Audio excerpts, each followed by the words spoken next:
Hey guys, welcome back to the Bookworm. So, finally decided that we're gonna read A Snicker of Magic.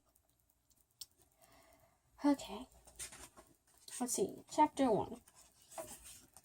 They say all the magic is gone up out of this place, said Mamma. She looked straight ahead as she drove past the white beam of our headlight. Deep into the light, she could see exactly what was ahead of us. I couldn't see anything, though. Not a house, not a store, not even an old barking dog. A big fat moon, pale white and lonesome looking, was over only streetlight. I watched the way the moonlight painted her profile.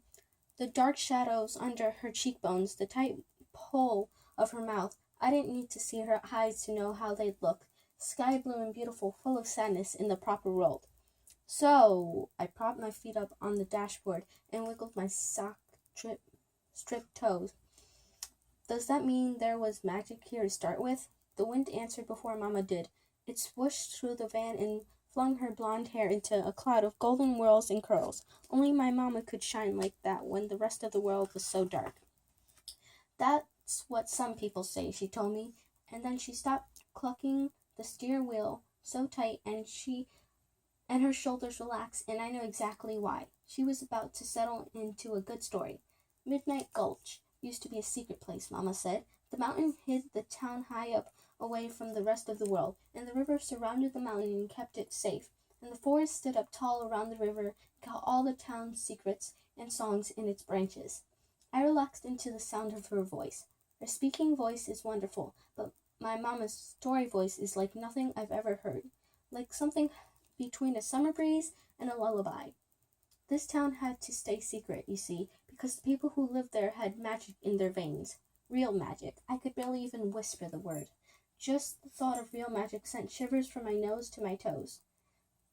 This time it was my heart that answered, a steady drumbeat yes inside my chest. Yes, yes, yes. That's the story they told, Mamma said. They said some people could catch stars in the mason jars, and some people could sing up thunderstorms and could dance up sunflowers. Some people could bake magic into a pie, make folks fall in love, or remember something good, or forget something bad. Some people had a magic for music. Mamma's fingers clutched knuckle white around the steering wheel again, but she kept on telling. They could play a song and it would echo through the whole town, and everybody in the town, no matter where they were, stood up and danced. She cleared her throat. They say some people glowed in the dark, and some people faded when they were sad. First, they went colorless, then totally invisible. There are so many stories. And this magic town is the same town where you grew up, I asked. She nodded. Then why the hayseed would you ever leave a place like this? Like that? All the magic was gone by the time I lived there. There was only a 2-lane road and a traffic light that always stayed green. I figured that meant the magic had moved out. I figured I had to move on too, if I wanted to see any of it. Did you ever? I see you, Mamma smiled, and I see Franny Joe sleeping right behind me. She glanced up in the rearview mirror at my little sister, who snuggled up with our dog, Biscuit. Both of them were snoring sweetly, cuddled against all the clothes that were piled in the way back seat. Franny's nearly 6, but people think she's even younger than that because she's so small. She blended in easy with the books and blankets and clothes.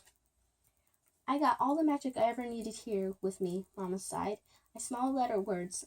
I wanted them to be true, but I knew Franny and I didn't have the kind of magic necessary to get rid of Mamma's sad. But maybe that kind of magic did exist somewhere. Maybe magic was just a few miles away. My heart fluttered again. Yes. Mamma glanced up at the lonesome moon. The moon glowed down over her face like it was very happy to be noticed. I can't imagine anybody or anything lonelier than that midnight moon, said Mamma. That'd be awful, sitting up against 10,000 stars without arms to reach out and hold a single one. For a time we didn't say anything. We just listened to the van peer clunkety chunk down the curvy road. And I listened to my heart, still singing yes, yes, yes to all the questions I wasn't asking. Suddenly the pier clunkety gave way to a boom clackety.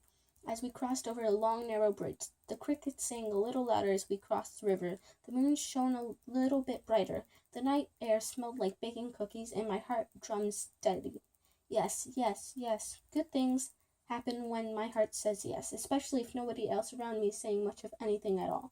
Mama slowed the van and leaned her arms across me. Take a look, Junebug. We're here. She pointed to a sign that somebody's painted up and shoved sideways into the hillside. A flickering spotlight shone up at the words, Midnight Gulch, Tennessee, a proper place to call home. Used to read different before they painted over it. Mom said it used to say, a magical place to call home.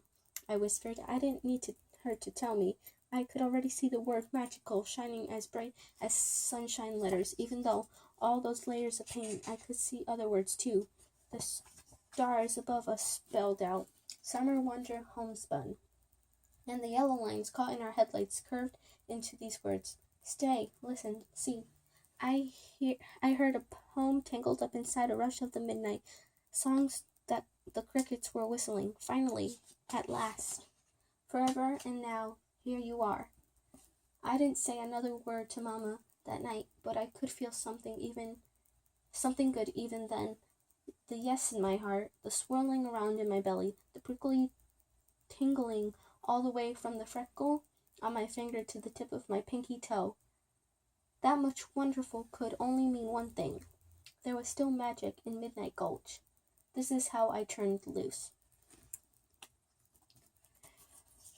Okay, guys, so that's the end of chapter 1. So I hope you like it so far. Sorry if I'm a little, oh gosh, what's the word? If I pause in the middle of a couple sentences, sometimes I just lose my place randomly, okay? Thanks for watching. Bye. Or listening. Anyway, bye.